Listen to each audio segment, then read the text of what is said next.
Welcome everybody. My name is Geiske Bouma. I am a senior researcher and advisor within TNO, which is a Dutch research institute and think tank, and I'm working in the field of urban innovation, governance and transitions. Welcome to this sessions for cities with panelists from the US and Europe today.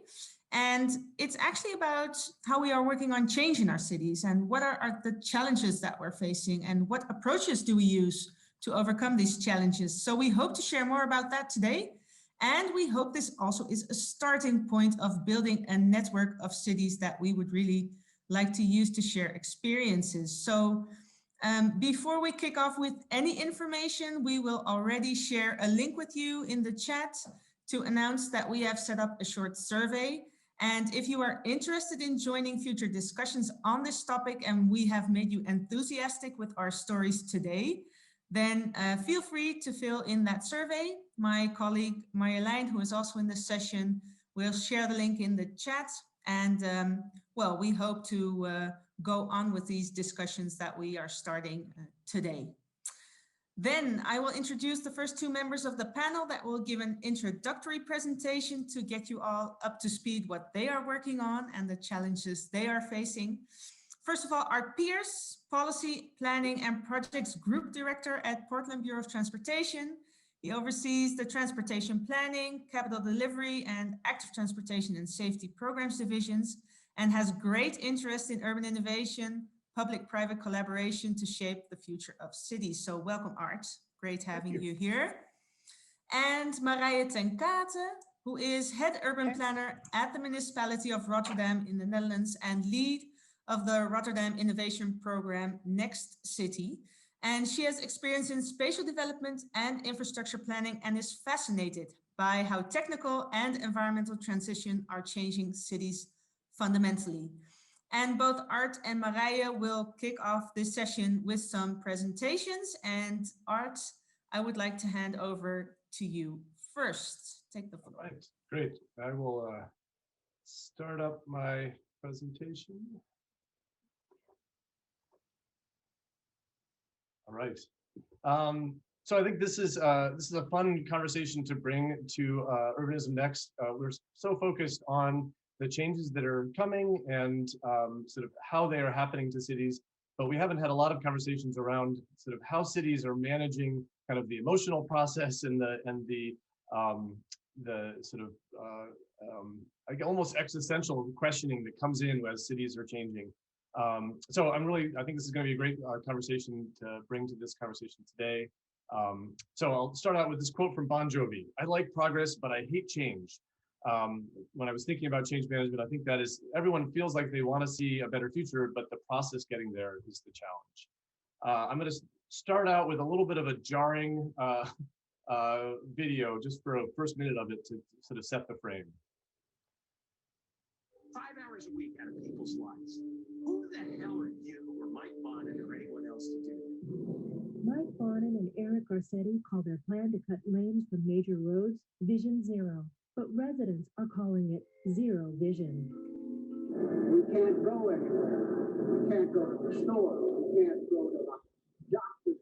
You're just kind of stuck here now. I mean, this is lunacy. This is a huge burden on our community. Nobody wants to drive here anymore. In an apparent effort to discourage drivers from using the roads, these two elected officials have conspired to chop long-standing designated secondary arterial highways in half. They claim it's in the name of safety, but many residents believe their actions have put drivers, cyclists, and pedestrians on a path to tragedy.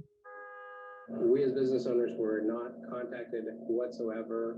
Nobody told us this was going to happen. Nobody came to us and asked our opinion on it. Nobody warned us when the work was even going to be done.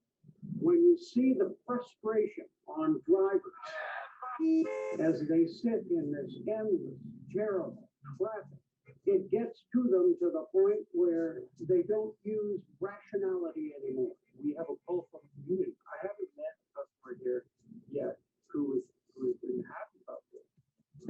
Back in 2013. Right, I'll stop it there because I think that's enough trauma, and certainly apologies to anyone from LA that is on this session. For me, it makes my heart race every time I've played this video. I've played this to some of our staff, and I'm sure this was a very traumatic moment in your work. But it's interesting, it doesn't have to be a big project to create outrage. We recently had a major opposition campaign for one diverter in one local street, trying to support our cycling network. That spurred our cycling coordinator to say he's worried about creating enclaves of angry residents with these projects. And I think it's a good sort of centering quote is, why is it that the change that we're heading towards spurs such fear and such opposition? And I think, when I reflect on it, you think about we have a very clear articulation, certainly in Portland and many other cities, of what we're trying to do to make our transportation network more sustainable, focused on walking, cycling, and transit, prioritizing equity. But we don't do a very good job with bringing everyone along with us. We hold some public meetings and expect that we've done enough to get buy-in. Turns out that change is hard.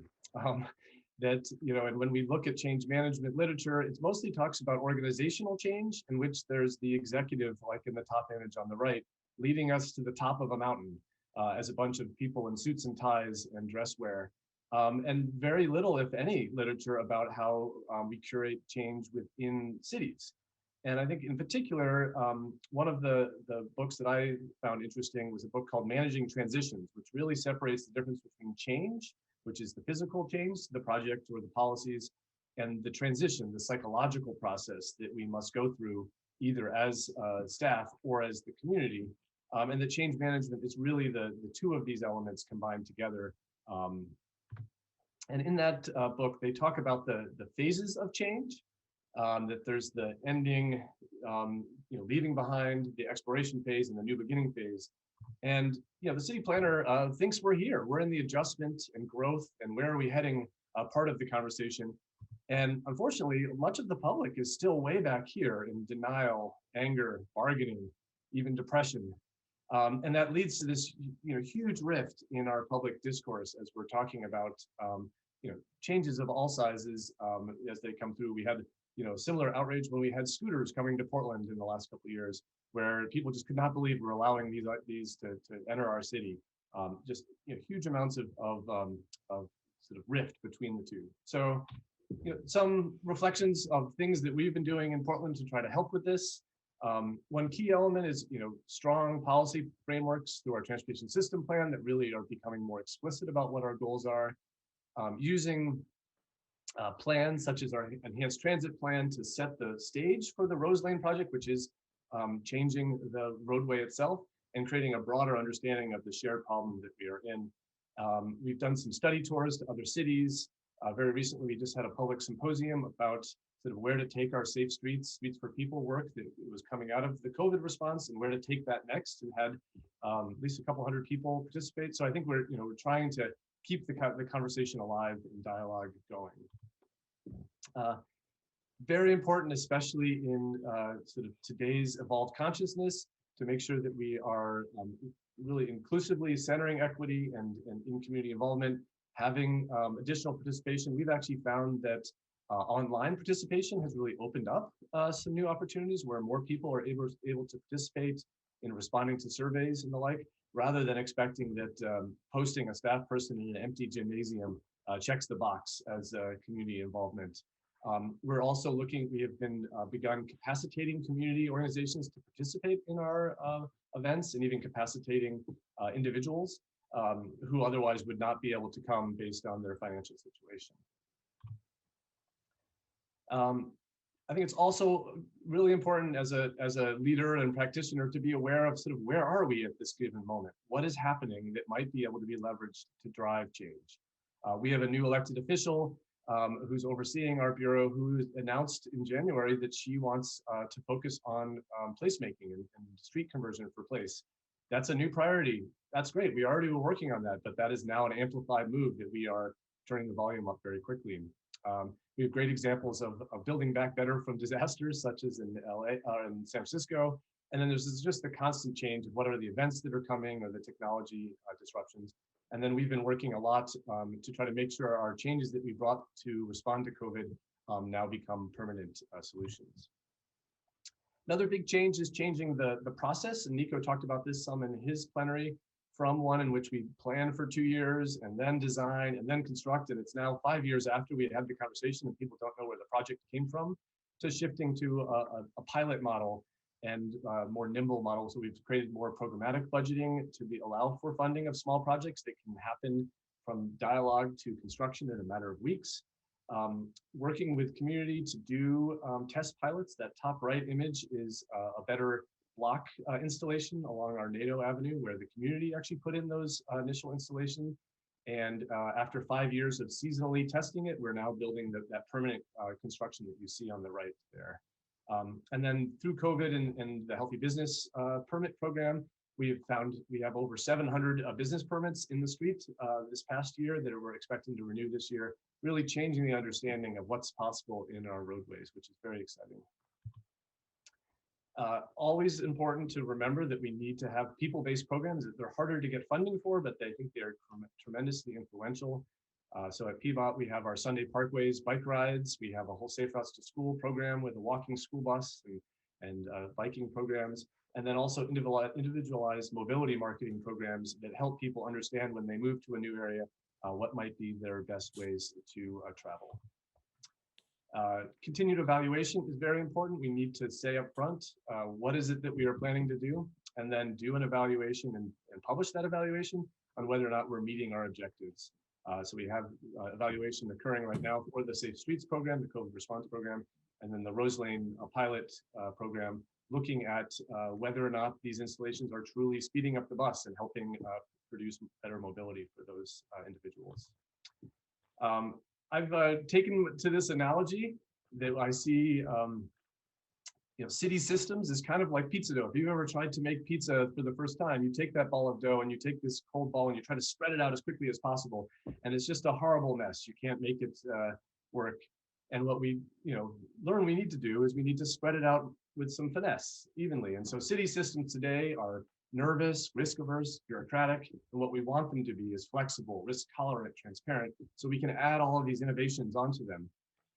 But ill-timed ideas, pushing too hard, too fast can blow up, and it returns and brings back another round of learning for city practitioners and leaders that they should be fearful, inflexible, obstructionist even, to ensure that they don't get in trouble again.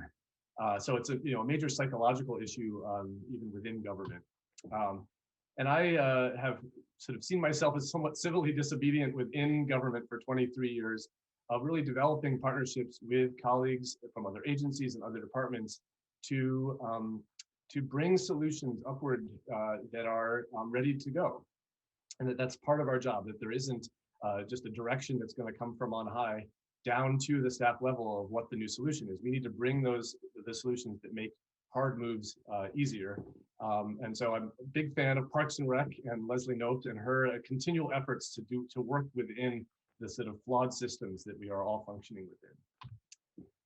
And lastly, a reminder, we have to be attending to culture constantly and proceeding with empathy.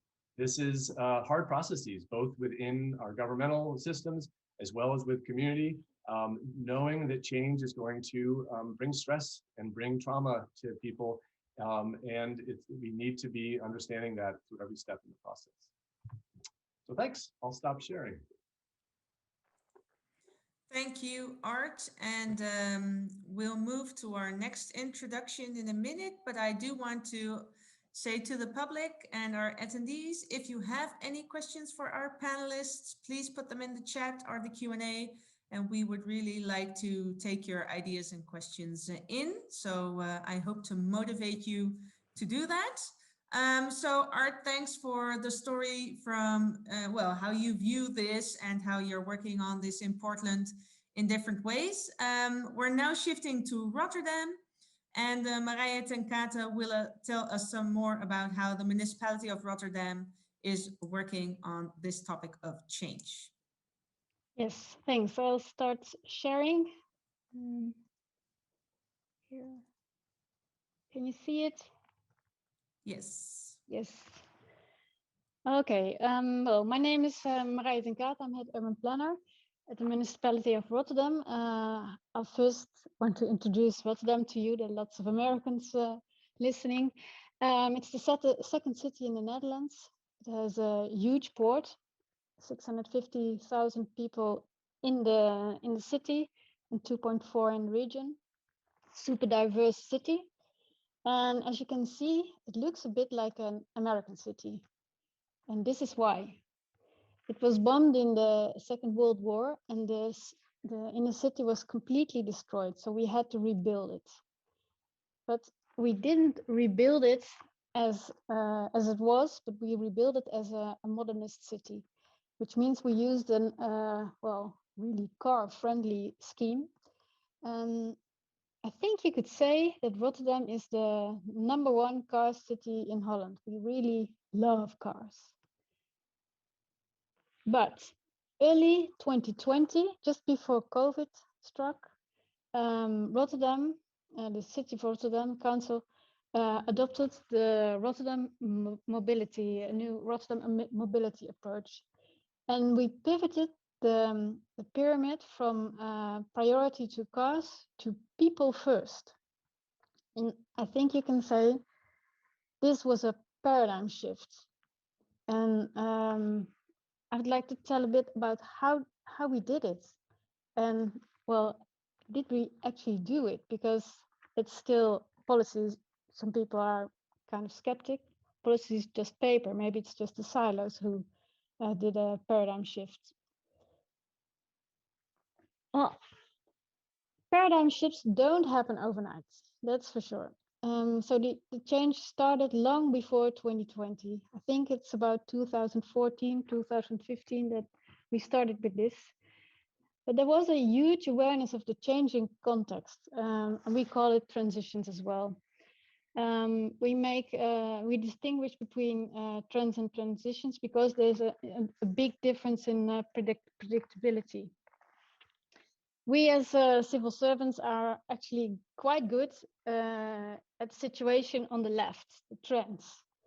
You know where you stand, you know based on what happened in the past, where you want to go. So we extrapolate it to the future. And well, this is the way planners work.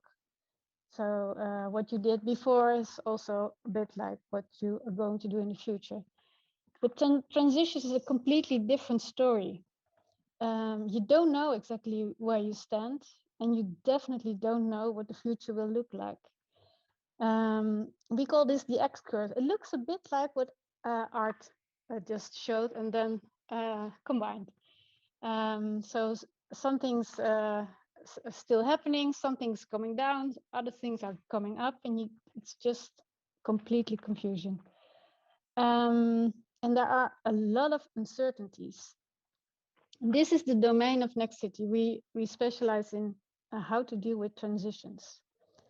And this is really a problem for planning. So that's also my job. So this is something I'm really into. And in 2018, we identified the 7 main challenges for Rotterdam. And oh, does it work? Yes.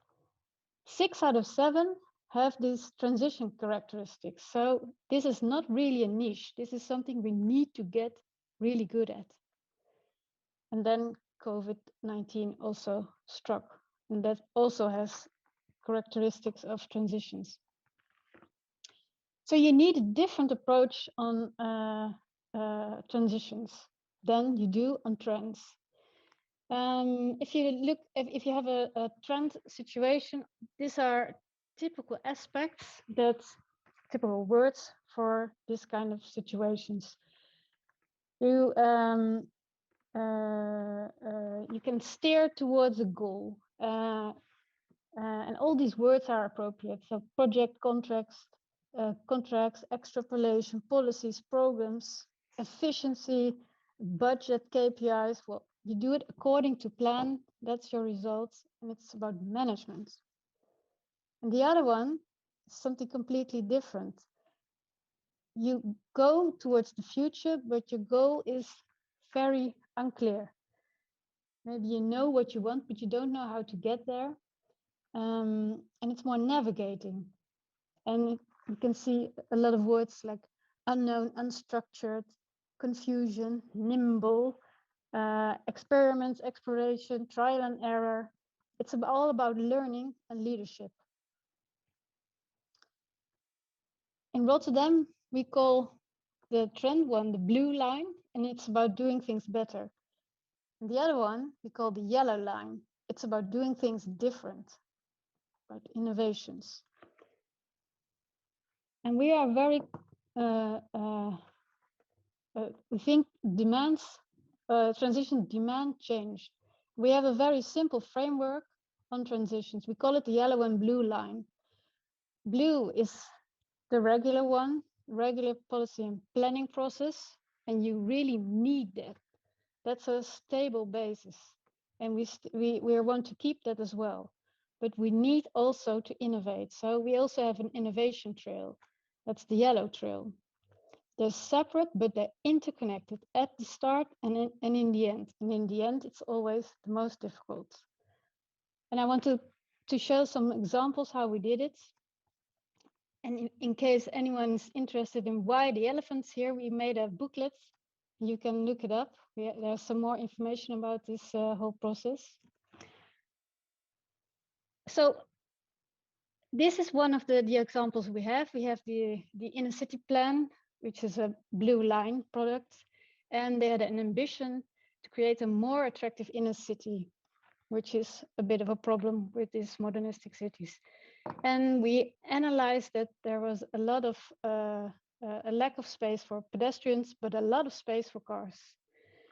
So we wanted to change that over and create more space for pedestrians and less for cars. So what we did, we started a yellow line.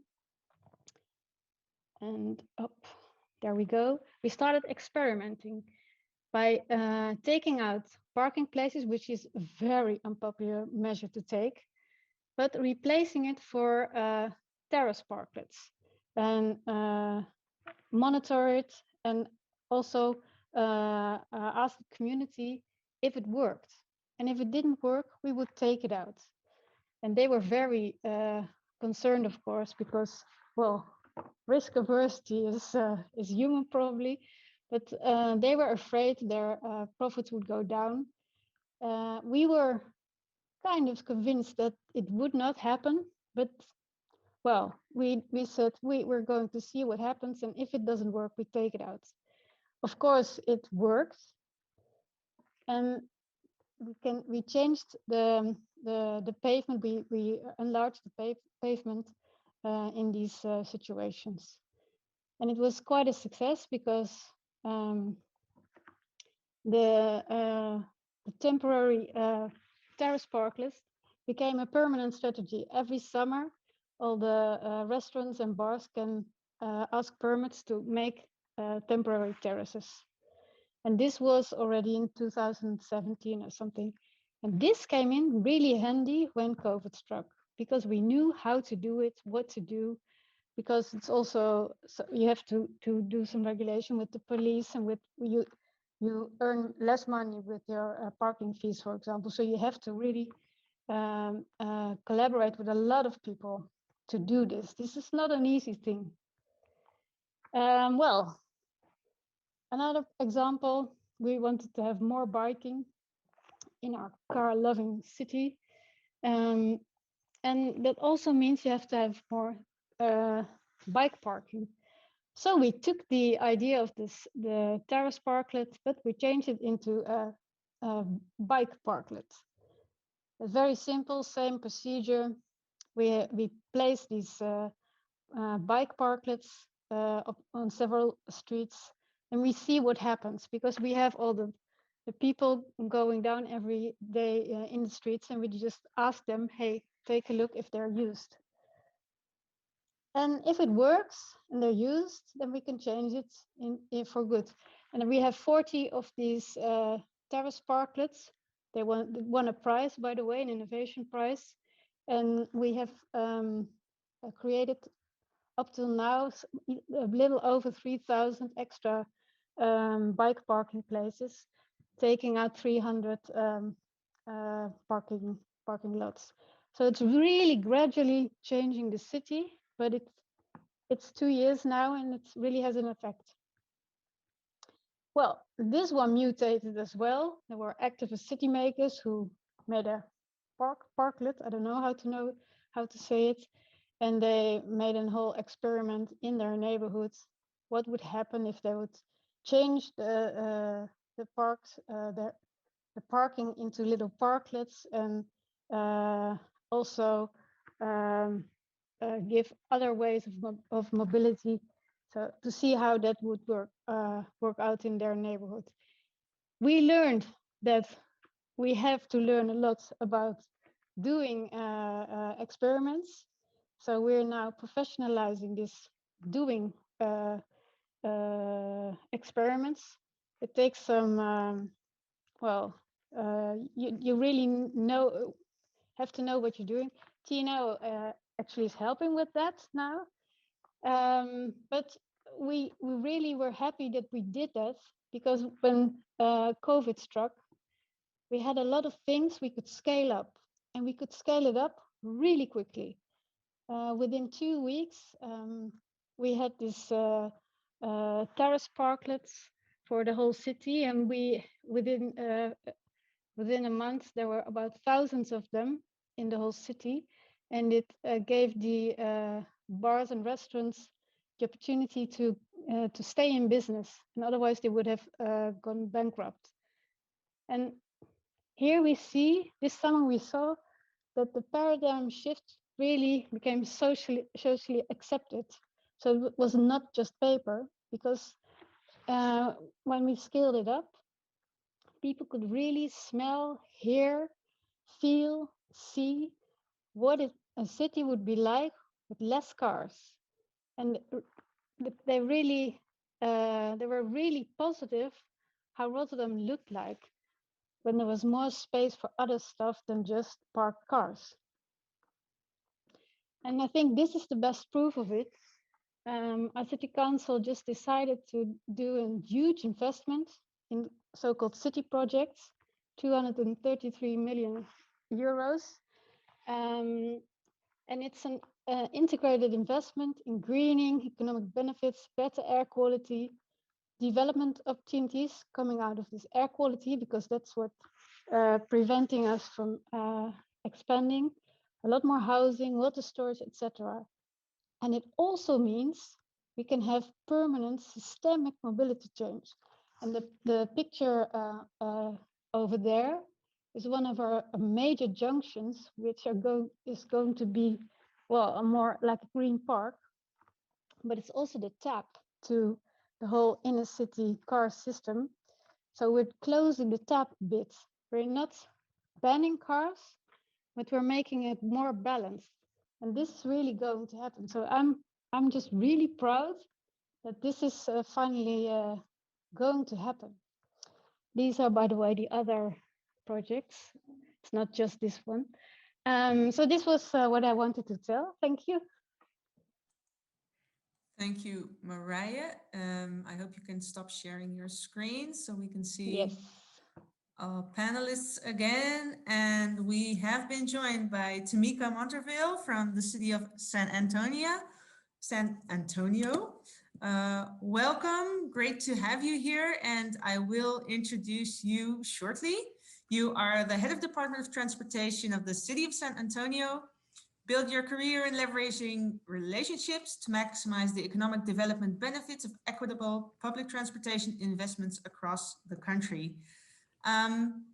Before we dive into questions, maybe I could give you the word first and see if you have any first reflections also from your own practice and experience on this change and coping with change and approaches that help to cope with the change, and any inspiration that the other presentations gave you. So please. Thank you so much. It's such a pleasure to be with you guys today. I put together a little short presentation if I could share. I think the conversation today has really illuminated the fact that in order to experience a paradigm shift and change the experience of people in public spaces, we really have to shift our way of thinking. And throughout my career, one of the important things about engaging with community and talking with stakeholders is that we all come from different parts of the world and different parts of cities and different parts of communities. And so how we experience the built environment is really predicated upon where we come from. And that can be a positive or a negative experience. So throughout my career, I've tried to humanize the experience of transportation in particular with people and to understand how they experience transportation in order to support paradigm shifts, but also to learn how as practitioners, we can do things better. So when you look at both of the examples that have been shared today, it's really about transformation. It's about historical constructs and systemic ways of doing business that really didn't serve how we live and how we are going to live. So in order for us to really take part in paradigm shifts, we have to shift our way of thinking. We have to shift our business as usual perspective. I've been in San Antonio for almost 2 months and we've had a snowstorm. I've had COVID, and there's just tremendous change taking place all over the world. And so it's about resiliency, it's about adapting, and it's about changing our way of thinking. And, there was the hashtag Me Too, but I think we have to think about the hashtag not me. So when you say not me, it's not about me, it's about how other people experience spaces, because our experiences are not the same. And so when I think about our experiences, I think from the lens of equity as a Black woman in America. I was born in the latter part of the 20th century. And so my experiences are different from an Asian American woman born in the early 20th century. And how we navigate spaces is quite different. And so I think as practitioners, and when we talk about urbanism and what is next, we have to really take ourselves out of the seats of comfort that we've been sitting in, and we have to get out of our comfortable spaces. We have to get out of the environments where people validate our biases, and we have to experience different environments in order to be better practitioners. And the way we can do that is to continue the conversations about equity. And so I just want to share a little slide about a really great project here in San Antonio that I just became familiar with that really talks about equity, and it's a shift in the paradigm in the way in which we do projects. So if I may, let me share my screen. Certainly, go ahead.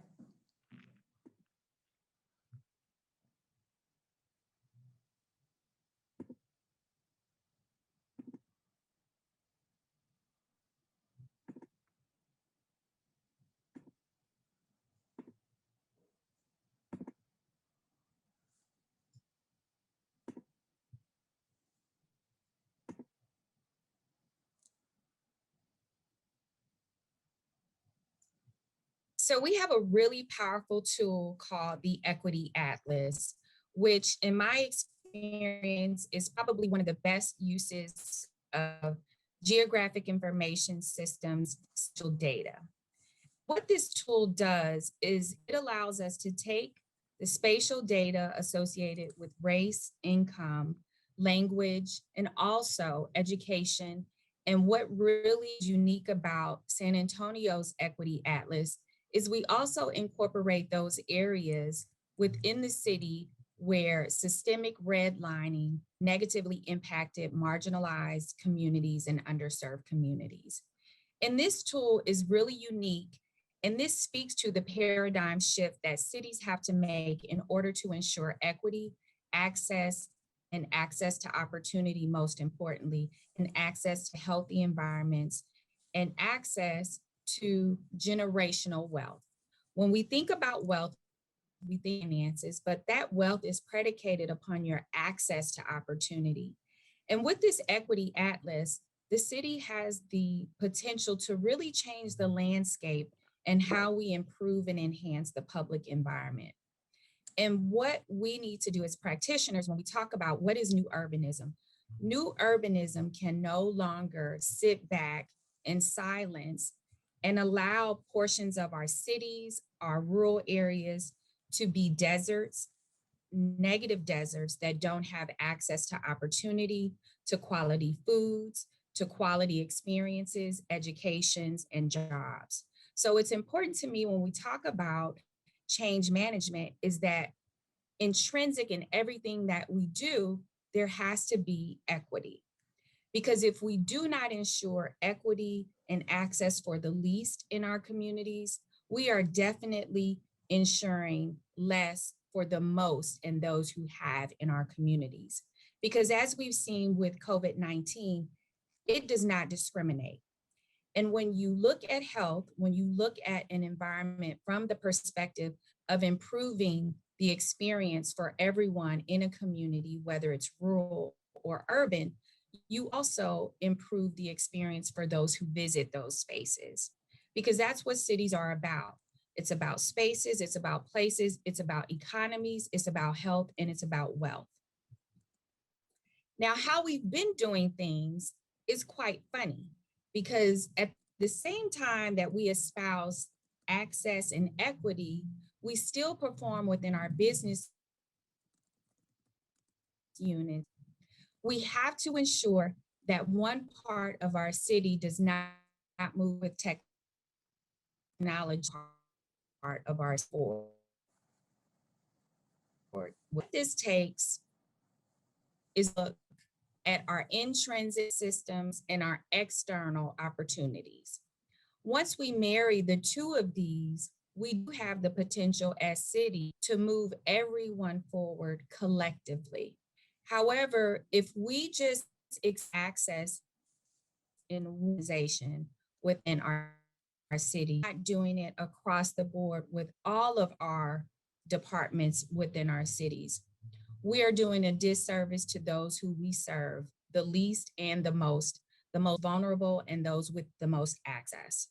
So it's important that we continue to do this work, uncomfortable conversations, not about me, but about us and about we and how we move forward collectively, ensure that generations from now, we're not having the same conversations about health. This particular project is a Rails to Trails project in District 5 here in the city.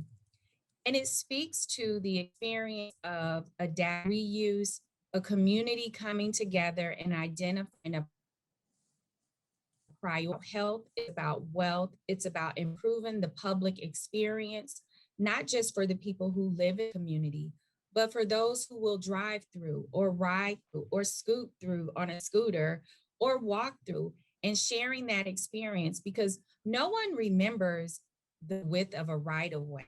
They remember the experience they had on that right of way. And this Rails to Trails project has the opportunity to be a catalyst for many other parts of the city where we have trails. But most importantly, as practitioners, we have to think of the experience of a space and not the quantitative aspects of that space or spaces for, because space is for everyone. And the way we improve this experience is by ensuring equity and continuing to keep the conversation going when we recognize that there are parts of our cities that are not equal in access or opportunity.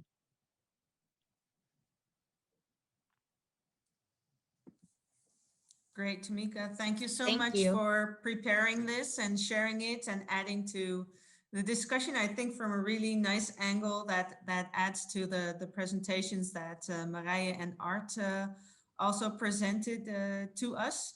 And well, there was already one question in the chat, so let's start away with that. And then I also have some questions that cross over to the things you all have been saying. But first of all, there was a question on how do we get a culture that is less risk averse and more risk accepting? And I think, Art, this point around risk, that was what you pointed out explicitly in your presentation. How do you view that, the risk acceptance and the risk averseness, and how to bridge that? Yeah, I think it's a real challenge in government practice in particular. There's just not a lot of rewards for messing up.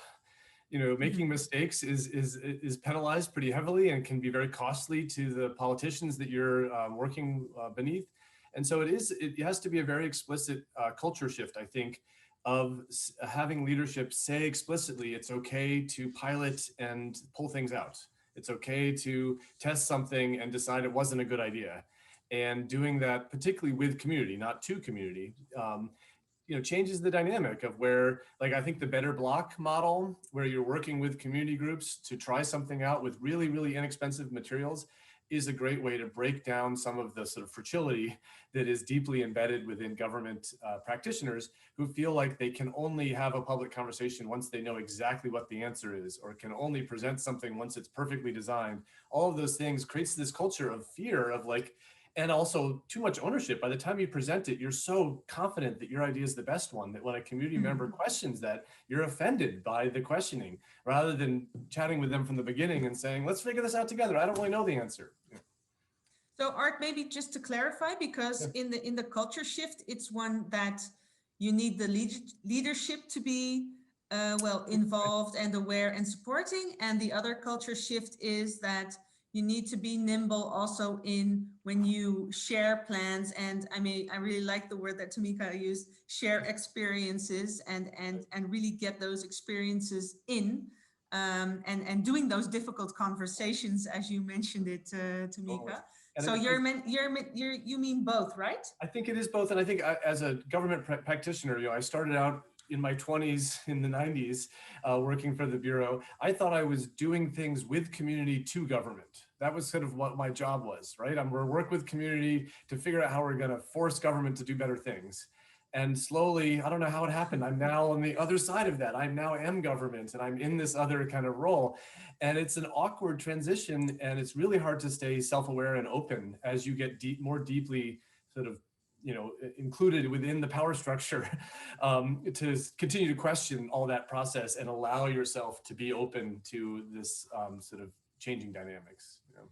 Oh, thanks. And Marija, how did you convince your leadership, first of all, that this was needed, and how did you involve the communities in all this new way of planning and experimentation that you were showing? Can you tell something about that? First of all, I'm not doing this all on my own. So there's a lot of other people who are, so I'm telling stories of other people. That's of the good examples I showed. Well, it's just also going outside and talk to the people and finding out what's the problem. So what are they struggling with, and sometimes it's really really simple to these terrace parklets that we started out with parking day to just it's an event. I think it's in the US as well, I don't know. And there were surprisingly a lot of people who wanted to join, and just for a day they changed this parking space into something else. And then we thought, hey, we can maybe do that also in a more permanent way. So it's also evolving all the time. And when you do it together, so we have strong bonds with the shops and the restaurant, etc. in the city. So it's really a network where we partner in as a municipality. So we can work together. So that's when COVID struck, they knew, hey, there's this regulation, can we make it broader? And so they came with that idea themselves as well. And we added, so hey, everybody is fixing their house, so we have loads of materials are discarded now. So maybe we can also make it circular, so you can get some materials from our old wood and things like that. So we reused it. So together you make it even better. And it's not like we are the only ones that are brilliant or something, far from that. No, but it's a way of working that's also something that the community already jumps into.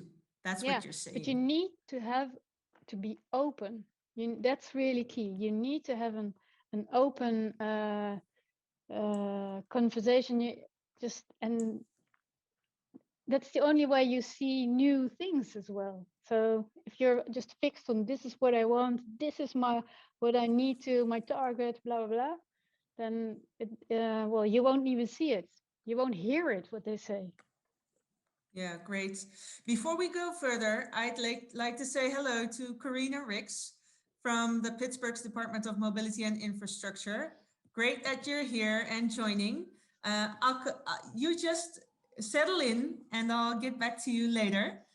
So first, Tomika, the part of leadership within the government organization and the connection to communities, how do you bridge those? And well, as you're 2 months now in the city of San Antonio, also bring in any other examples you have, but really like to understand how that works on your side.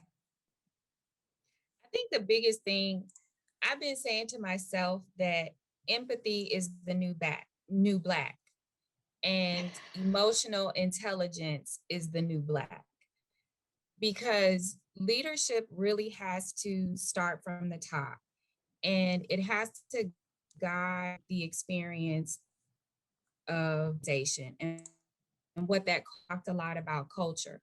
You create that you want. So whether it's a small team or a large team, you're creating that culture. And if you have a culture of leadership that understands Oh, your sound is gone, Tomika. empathies in creating.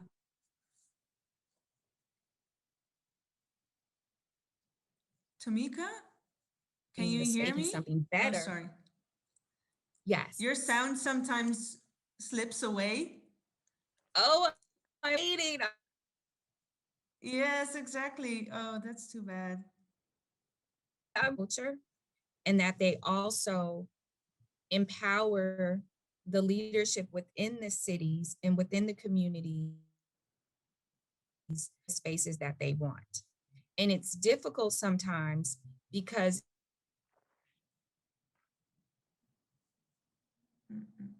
if you emotionally intelligent, it can be very difficult for the community to embrace really great projects that are going to enhance their experience and create opportunities within the community. So I think for me, the work that I've done in my career, it really starts with having a village of people. Karina has been in my village for, as my mother would say, since Skip was she's been in my village, she's been a champion. And when you have colleagues who work with you, they're experiencing the challenging situations and they're coming up with solutions together, you're creating that culture of professionalism, of empathy and expertise. And that is one of the things that brought me to the city of San Antonio. The leadership is a body of leaders who value people over projects, and they want to create better spaces for everyone. So it takes time to build those relationships, and it takes time to understand that just because you are in a position of power, that does not mean the tool equipment that you need to support the communities that you are. So I think once you recognize that as a practitioner, it helps us in supporting the communities that you work with and that you work for. Exactly. Thank you so much. So Karina, moving on to you to talk about, well, we're talking about this culture shift and the involvement of communities, the involvement of leadership. And I'd like to also drop in a question from the Q&A because somebody's also curious to know, how do you get city staff to be entrepreneurial? Like Tomika is saying, the building the relationships, and like Marije is saying, going outside and talking to people. Is that something that you've experienced and maybe stimulated, and how did you do that? Can you say something about that? Sure. First of all, apologies to the panel and everyone for, but I was warning that I would be late, so glad that I could join for even just a little bit.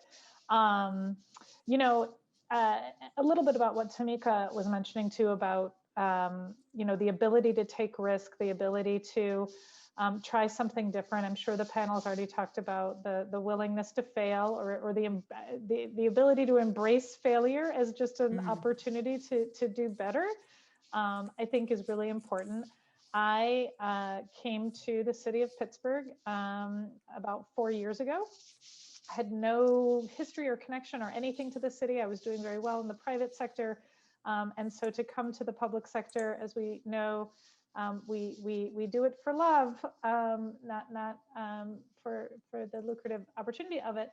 But, you know, the mayor said, you know, what would it take for you to come here? You know, what do you want by coming to the city of Pittsburgh? And I said, you know, Mr. Mayor, all I want is to be able to do some really cool things. And I want a mayor that will have my back when I do them.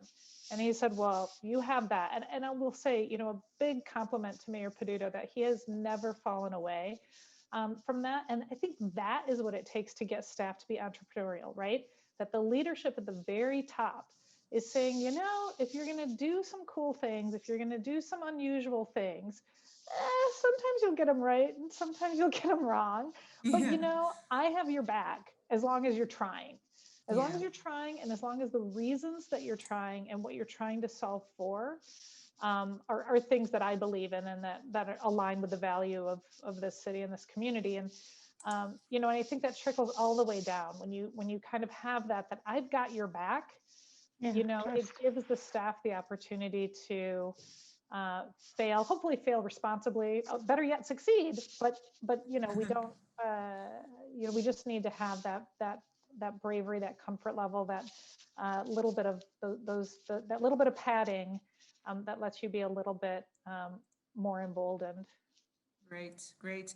Maybe to shift to another element of this change in cities, and I saw it in several of the presentation, the crossing of silos, crossing of different departments. And there was actually also a question in the Q&A on this, that, well, in case of Marije, this car-loving, car-dependent society that we see in more cities, and all the ambitions you have in the city or even in rural areas in your city region as a whole, how do you cross those silos? And how do you make sure that you really grasp the opportunities? And what kind of strategies do you use to actually make that step? So maybe Art, how do you go over crossing silos and, well, involving others, convincing them, having them be part of a master plan, or Sure. like you said, maybe doing something to make that work? Well, I think, you know, as a practitioner for many years, I was sort of deep within the machine, and so learned to develop relationship connections with the practitioners from other departments, and, you know, sort of use those relationships to set some shared goals of what we were going to try to do as staff to help innovate. So it is a little bit of you know, you're not waiting to be told, but you're making the connection with some other peers and saying, I think together we can make this happen. And so as a staff person, I think maybe I was just disobedient enough that I was willing to just go do it. But now as a leader, I'm actually telling people I want them to do that I want them to you know, connect with their peer levels, whatever those levels are throughout the other organizations, and really know each other and know what they're both trying to do. And so we have pretty good curation of mid-level managers that get together with some frequency. And I think that's, if that isn't occurring in, you know, cities where the people listening to this session, that's a, you know, key move, is the directors are so busy. Honestly, all of us on this call are too busy to really do a good job with connecting all the pieces together. And we need there to be just this natural interstitial tissue between departments where people know each other and can get work done that we don't even know where it came from. It just happened and it was successful. That's great, right? Yeah, great. So Marije, I know that you've also been doing several experiments where you cross and connect these different silos. So what do you feel is needed to make that work? Curiosity in the work of the other one, and well, it takes a long. You have to build relationships with and try to understand why are they doing the things that they're doing, because there's always a good reason to it. there's always a good reason to it. That's what I found out. But it's not always the only way to do it. So getting to understand them really, and then maybe just think of something, hey, but could this work too? Because if we do it a bit like this, then that you can do it, we can. That's the way we work. But you need to organize really the stages where you meet and where you can exchange, and it's not naturally that people find each other. That's the so you have to organize networks sometimes, and Yeah. that's the basis of this whole next city approach as well. And then sometimes it's really easy to find solutions that would never have appeared, and then so you find out somebody else already has invented the wheel for you. Because that's what we saw. Because Yeah, with the great. next city program, we are like bees flying through the whole organization, and then you say, hey, but they're really smart on that. You can use that too. Go talk to each other, and then it goes off. The whole city projects plan that I showed in the end. That's also one of the. It's really an example of good integration of different disciplines. I'm really proud of that one too. It's done by loads of other people, but it's really a good example. When you gave the example of the bees and flying around, I saw Karina and Tomika going like, yes, that's the way. Yeah. Any example you would like to share? So please take the floor, any of you both. Well, I'll say that we definitely do, and Tomika kind of said it in the chat, that, food, friends, and fun. Food in particular is a great motivator, but fun, municipal government is not like, we don't have that much fun. We're not like the really cool, we don't have foosball tables in our staff rooms the way the, tech sector does and everything else. But, when you have the opportunity to do some of these tactical urbanism kinds of things, it is fun. And, that's really where we're able to kind of get those kind of partnerships going and, sort of innovate on the fly with the other expertise that's coming. We've got our, public safety, our police officers, we've got our, public works, we have others that, kind of also operate in the public space, who are there sort of iterating with you.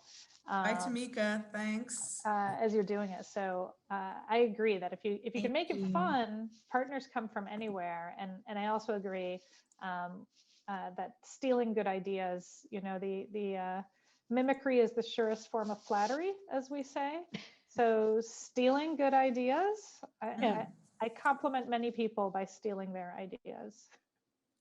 So we are actually at time, but we do have some permission to do a closure before we stop the session, and all agreed if people need to leave. But I do have one final question for you all, because now it all sounds so easy and sounds like all the things we're doing are a big success and there's no frustration at all, and no slamming the table of nothing happening while you're working so hard.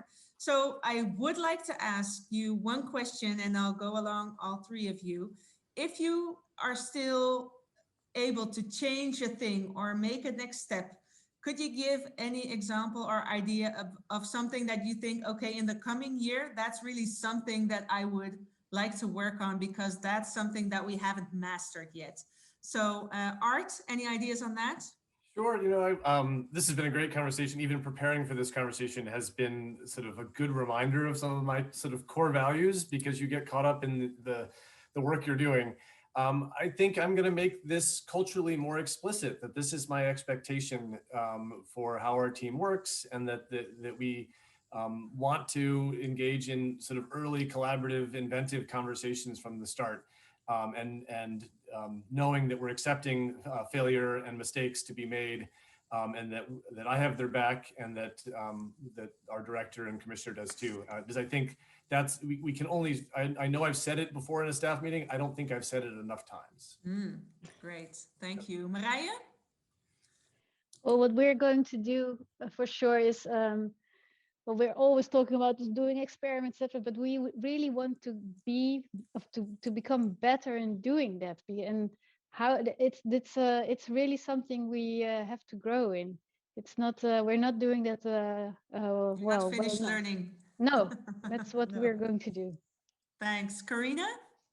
A little bit different from the experiment, Rain, is that, we've been talking about instituting or reinstituting sort of the notion of rotations, of having staff members, move chairs and actually literally, sit in someone else's seat in different places around the organization so that they can see, what is the lens that this portion of the organization looks through, what is the lens and the constraints that this portion of the organization has to deal with.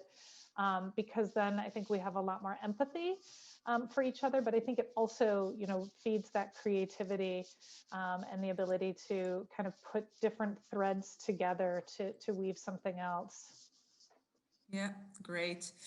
So we're going to close down this session, and I hope that we gave you some inspiration about how Portland, Rotterdam, Pittsburgh, and San Antonio are working on this change in cities, and that you are all inspired to go start experiment and change, that you're going to steal good ideas, that you're going to work on your relationships, maybe change seats, like Karina said, and embrace failure, because that are some of the things, how hard they are, that would really make this work more and have us embrace this innovation and work on the transition in cities. So thank you all for joining. Again, we will and would like to, continue these discussions. We haven't finished yet, is my feeling.